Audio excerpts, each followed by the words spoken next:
I don't usually believe in destiny, but sometimes life says your name in a way you can't ignore. I can't believe Keanu said this, not loudly, not dramatically, but softly, like a truth meant only for one heart, because love isn't about perfect words. It's about the moment someone says your name, and suddenly, everything makes sense. This is not just a speech, this is a feeling. And if you're listening closely, this might be for you. I didn't expect your name to change anything. It was just a name, or at least that's what I told myself for a long time. Names are supposed to be simple, they're supposed to identify, not transform. But the moment I said yours, something shifted inside me quietly, without warning. It wasn't dramatic. There was no sudden rush, no grand realization. It was subtle, like the way the air feels different right before rain. I understood then that some names don't just describe a person, they carry the weight of connection, memory, and possibility. Your name started to mean more than the sound it made. It became a reflection of how love can exist without demanding attention. I noticed how easily it settled into my thoughts, how naturally it fit there, as if it had always been waiting for the right moment to be spoken. Saying your name didn't feel like an action, it felt like acceptance, like admitting something I already knew but hadn't allowed myself to say out loud. That's the thing about love. It doesn't force its way in. It waits until you're ready to recognize it. Before your name, love felt like an idea I was still trying to understand. After your name, it felt like something real, something grounded. It wasn't about romance the way movies describe it. It was calmer than that, deeper, more honest. Your name carried a sense of ease I didn't know I was missing. It reminded me that love doesn't have to be loud to be powerful. Sometimes it's the quiet moments that change us the most. I started to notice how your name showed up when I wasn't trying to think about it, in pauses, in silence, in moments when the world slowed down enough for me to feel instead of analyze. It became a reminder that love isn't always a feeling that overwhelms you. Sometimes it's a presence that steadies you. Saying your name felt like placing my feet firmly on the ground, like choosing something real over something imagined. There's vulnerability in allowing a name to matter. It means letting someone have space in your inner world. It means admitting that they can affect you. I used to think strength was about keeping distance, about not letting anything get too close, but your name taught me something different. It taught me that strength can also be found in openness, in the willingness to feel without knowing exactly where it will lead. Every time I said your name, it carried intention, not ownership, not expectation, just respect. I realized that love isn't about holding on tightly, it's about holding gently, about recognizing another person's presence without trying to control it. Your name became a symbol of that understanding. It reminded me that real love allows space to breathe, space to grow, space to be imperfect. I think what surprised me most was how natural it felt. There was no resistance, no inner argument, just a quiet sense of rightness. Saying your name didn't feel like stepping into the unknown, it felt like acknowledging something that was already there, like recognizing a truth that had been patient with me while I took my time catching up to it. Love changed shape when your name entered the picture. It stopped being something I searched for and started being something I experienced. Not constantly, not intensely, but consistently. Your name carried consistency, a steady rhythm, a reminder that love doesn't have to be extreme to be meaningful. It just has to be real. I learned that love isn't about perfection, it's about presence, about showing up emotionally even when it's uncomfortable. Saying your name was a way of showing up, of saying I'm here, not because I have all the answers, but because I'm willing to be honest, willing to feel, willing to let this connection exist without trying to define it too quickly. There's a certain calm that comes from saying a name that matters, a calm that doesn't erase uncertainty but makes it easier to live with. Your name didn't promise me anything specific, it didn't guarantee outcomes. What it gave me was clarity. Clarity. Why about what it means to care deeply without losing yourself, about how love can be strong and gentle at the same time. I noticed how your name softened my thoughts, how it slowed my reactions, how it made me more patient, more aware. It wasn't about changing who I am, but about revealing parts of me that had been quiet for a long time. Parts that valued connection over control, understanding over assumption, presence over performance. Your name taught me that love isn't something you conquer, it's something you allow. Allowing someone to matter is an act of courage. It means accepting that you can be affected, that you can grow, that you can change. Saying your name was my way of stepping into that courage without making a spectacle of it. Just a simple acknowledgement of what felt true. I can't separate your name from the feeling it carries now. It's woven into moments of stillness, into thoughts that feel sincere, into the parts of me that choose honesty over avoidance. Love became less about intensity and more about intention, less about passion and more about respect. And it all started with saying your name and realizing that it no longer belonged only to you. It had become part of how I understand love itself.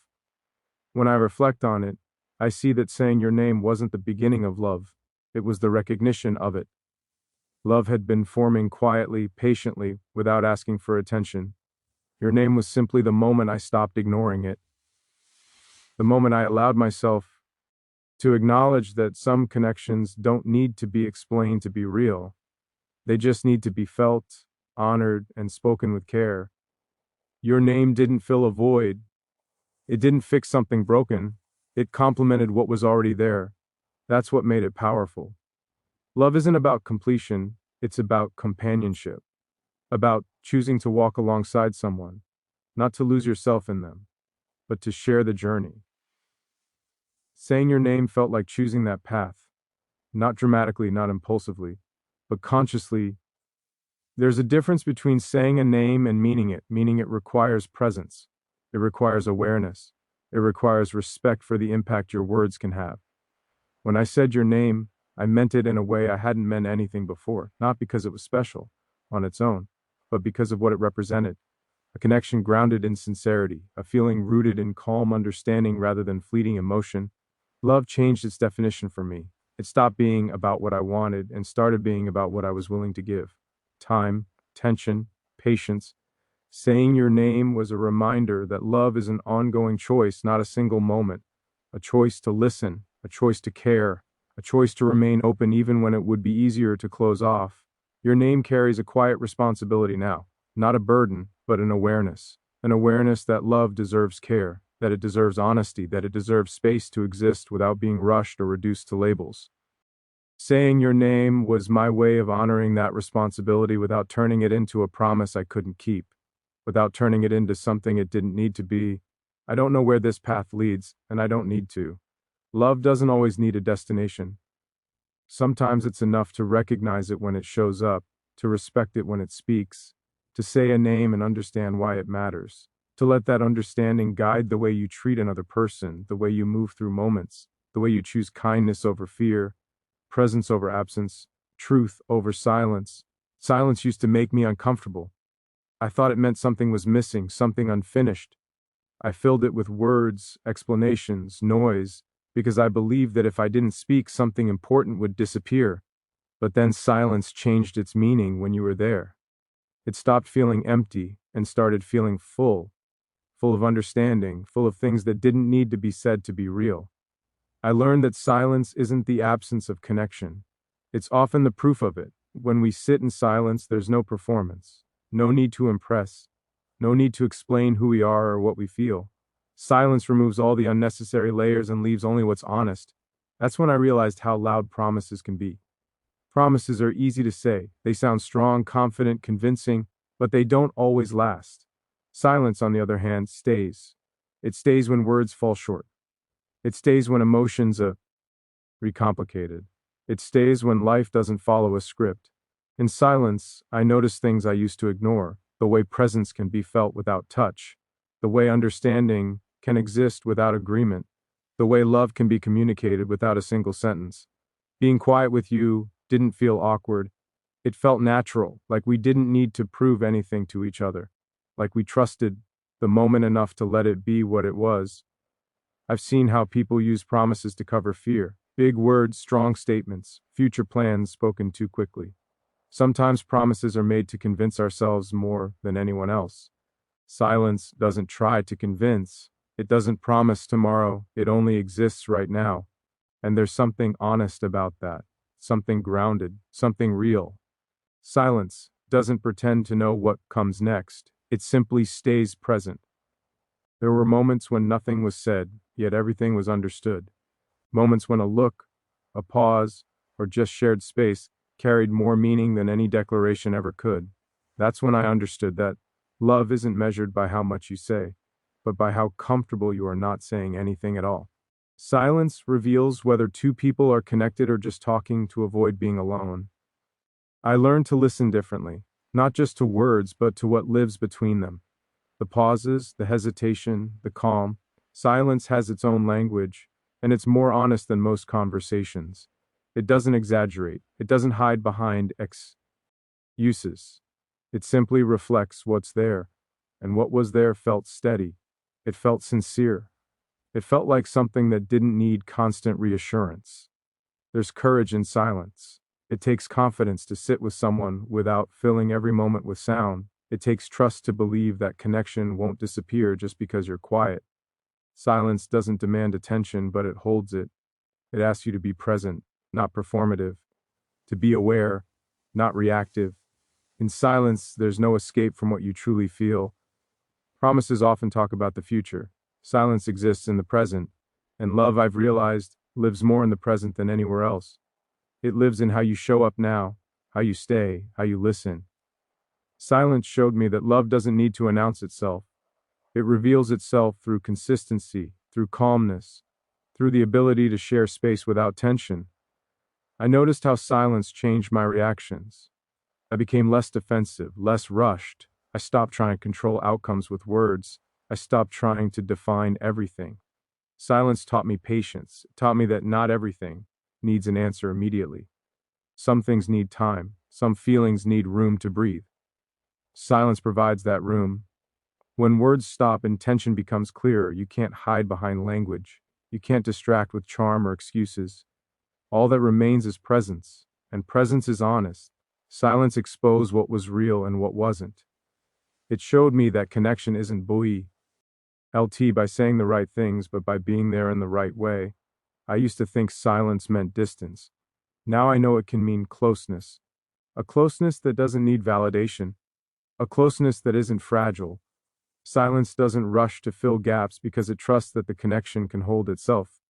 That trust is rare, and when it exists, it changes how you understand love. There's a softness in shared silence, a gentleness that words sometimes disturb. Silence allows emotions to settle instead of escalate. It allows understanding to deepen instead of compete. In silence, there's no argument, no persuasion, no need to win, just two people existing in the same moment without resistance. Promises can create expectations. Silence creates awareness. Expectations can lead to disappointment when reality doesn't match imagination. Awareness accepts reality as it is. Silence doesn't paint pictures of what could be. It simply acknowledges what is. And what is often feels enough. I realize that silence requires honesty with yourself. When there's nothing to say, you're left with your thoughts, your feelings, your intentions. You can't escape them. Silence made me face what I felt without disguising it as something else. And what I felt wasn't loud or dramatic. It was calm, steady, certain in a quiet way. Silence also taught me respect. Respect for another person's space, their rhythm, their unspoken boundaries. Not everything needs to be questioned or explained. Some things deserve to be felt privately. Silence honors that. It doesn't intrude. It doesn't demand access. It allows connection without ownership. In a world that constantly speaks, silence stands out. It becomes meaningful because it's rare. It becomes powerful because it's intentional.